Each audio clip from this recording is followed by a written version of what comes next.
Good morning or good evening, good afternoon or whatever it is, food forest friends and foes. We're coming across my little nursery here. This is just where I have plants that I don't know will make it in my yard, so I put them in pots for now until next spring. Just keep them in these pots, that way I can pop them in the garage. That way when summertime comes, these are called chiltepes, these peppers. One of my friends gave this pepper plant to me, and it's been making these labor intensive to pick, but delicious little tiny packs of punishment. Now let's go ahead and walk and see what's going on. You can see here that the Tithonia diversifolia, or Mexican sunflower, is doing well. This is a very nutrient dense chop and drop crop, meaning that you can grow it, and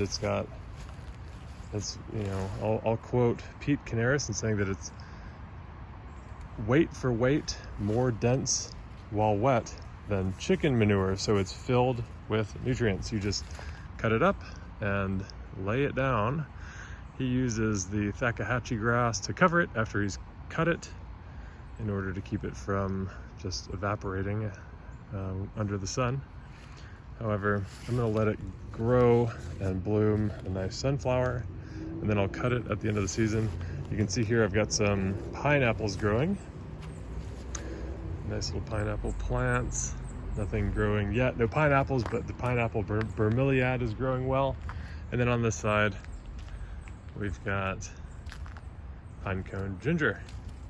Now the pinecone ginger is obviously interesting. We all know it because if you squeeze it, juice comes out. However, we have been having a bit of a drought, so I'm not gonna get too much juice, but this water comes out of it that smells like strong like ginger.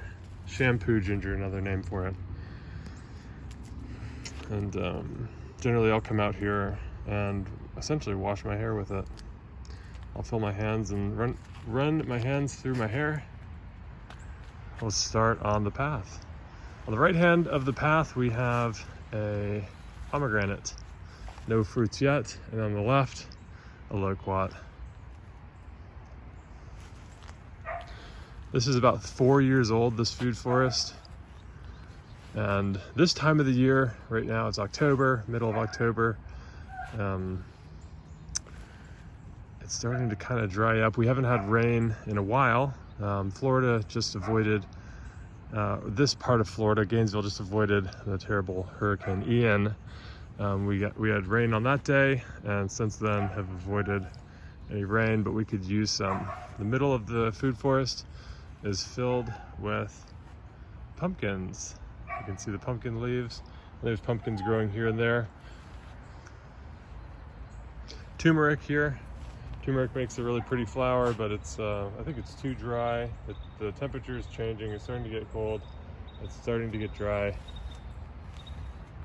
Along the fence on the right side I've planted a couple grapes this season. I've got more grapes down there. Ever-bearing mulberry above. Right here is the Barbados cherry, which probably should be able to find one. This is not a quite ripe one, but generally I'll get hundreds and hundreds and hundreds of cherries.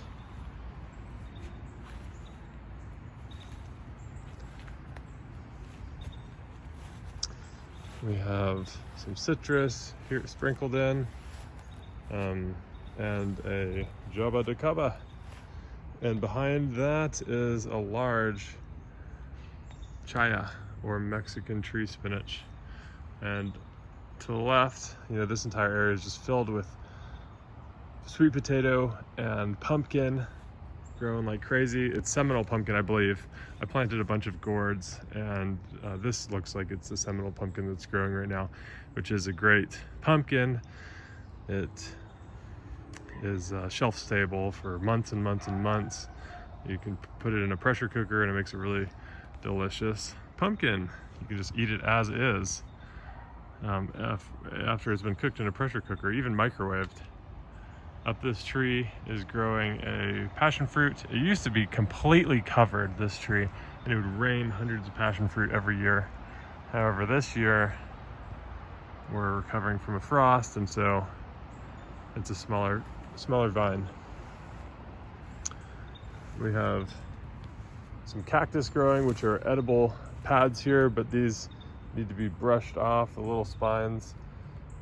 They're soft, but every now and then you'll have on the inside of them a very thin, sharp spike that is reminiscent of fiberglass, so best to be avoided. I usually just wipe off these, soft spikes with a paper towel cloth, and then you can just eat it just like that, or you can grill it, whatever you wish. And then on the left, we've got an olive tree, which I haven't gotten any fruit from, but it's over the path here. On the right hand side, I've got a cocktail citrus with key lime as well as a lemon, and I think it's two, key lime and a lemon. Milkweed, and right here is a guava, and above my mailbox you can see the remaining grape leaves. We had a ton of grapes this season. It makes this tiny little grape that's sour and filled with seeds, so it's an advanced level grape, not very good tasting. Here you can see the banana circle with bananas growing. This was the first plant that I planted in this yard. When I moved in a little over 4 years ago, this was just a yard. It was just a yard, just like my neighbor's yard. I'll kind of point over to my neighbor's. It was just like that. And I planted everything here. You can see a papaya that was a voluntary papaya, just from papaya seeds that have been left out here. This is where I put all my compost, so the papaya seeds eventually will take. And all of this is, like I said, pumpkin and sweet potato. And it used to be just a yard, and now it's just all sorts of perennial and annuals and whatnot. Here's some more citrus. And in front of me is the mini moringa forest, more chaya. You can see chaya behind this moringa, and then this moringa comes back every year. It usually dies down to here. This is, again, is 4 years old, and it's huge, and it's solid.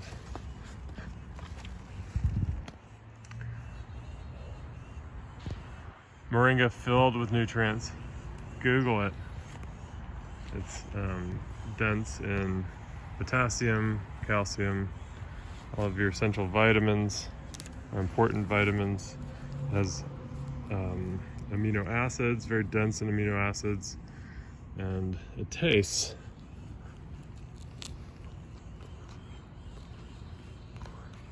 it has an advanced taste.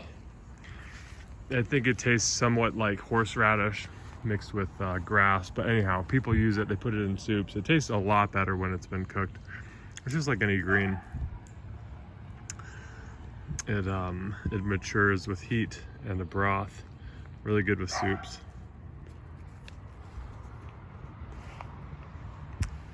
There's another moringa.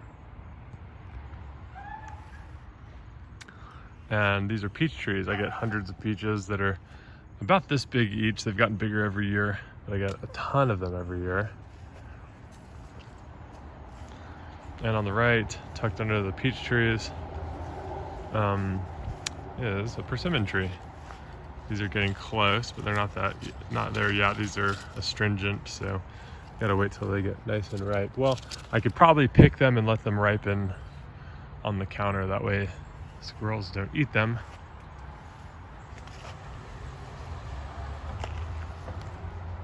This is exciting. Well, I don't know, kind of.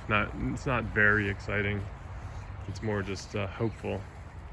This is a pomegranate tree, and got a little pomegranate here. So nice. It's kind of fun. First one, it's a few years old.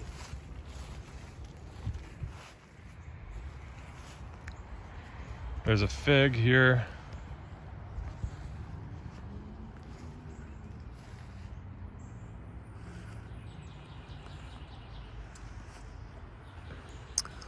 We have either I believe it's a pear. I haven't ever gotten fruit from this. Got a couple pears. This is a pink oleander. We have a tangerine tree covered in tangerines.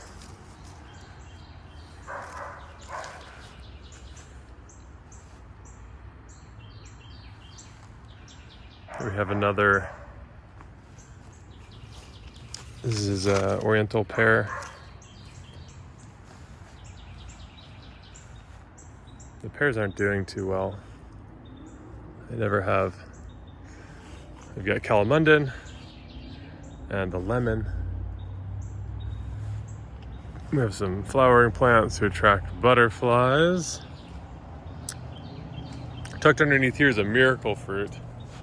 The miracle fruit's coming back from the winter, but it's probably because the house acts as a heat sink, keeps things warm.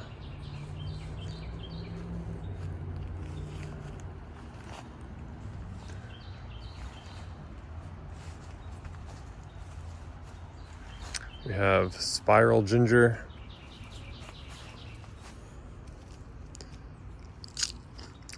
It's edible. It's very sweet on the tip, the white part. And behind the spiral ginger is lemongrass. It smells great. We'll go back this way. I did this because I didn't want to have to mow my lawn. I was coming home late at night. I work as a physician and I was in residency and I was coming home late and mowing the lawn at like 8:30 p.m. with a flashlight. It was inconvenient and some would say dangerous. And so I looked up ways to alter my yard, to change my yard experience, to harvest something other than grass, and came across Jake Mace and David the Good and Pete Canaris, and this is where I'm at now. On the ground here is Thai pepper leaf. These leaves are edible. They got a very fragrant scent to them.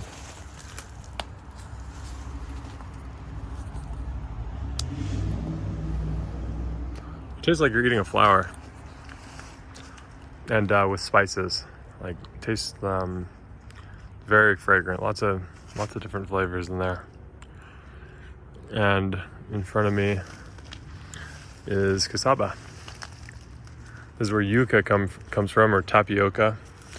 The name of it is cassava, and that you harvest the cassava as the root that grows underneath this. You chop it down after it's matured well. Over about a year, and I planted a little cassava forest here. I got a bunch of them.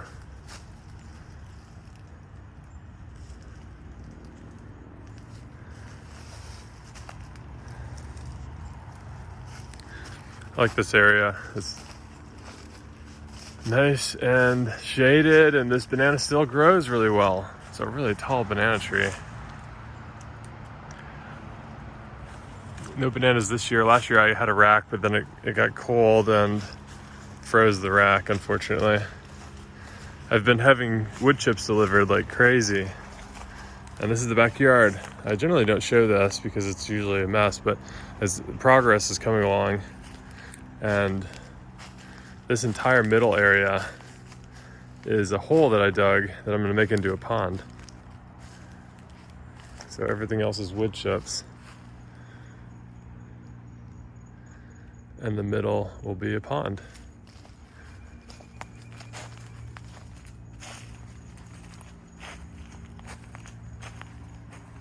We have a mulberry there.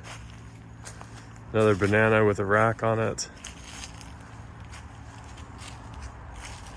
This is just gonna be covered with wood chips eventually. The entire back fence here is bananas and Mexican sunflower and loquats. I have a bunch of loquat trees planted here.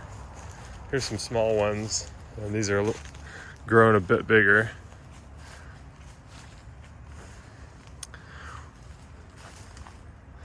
I'm just hoping years from now it'll be a nice canopy of loquats with underneath it banana trees, and we've got sugarcane, more loquats. And you see, we're back to where we started.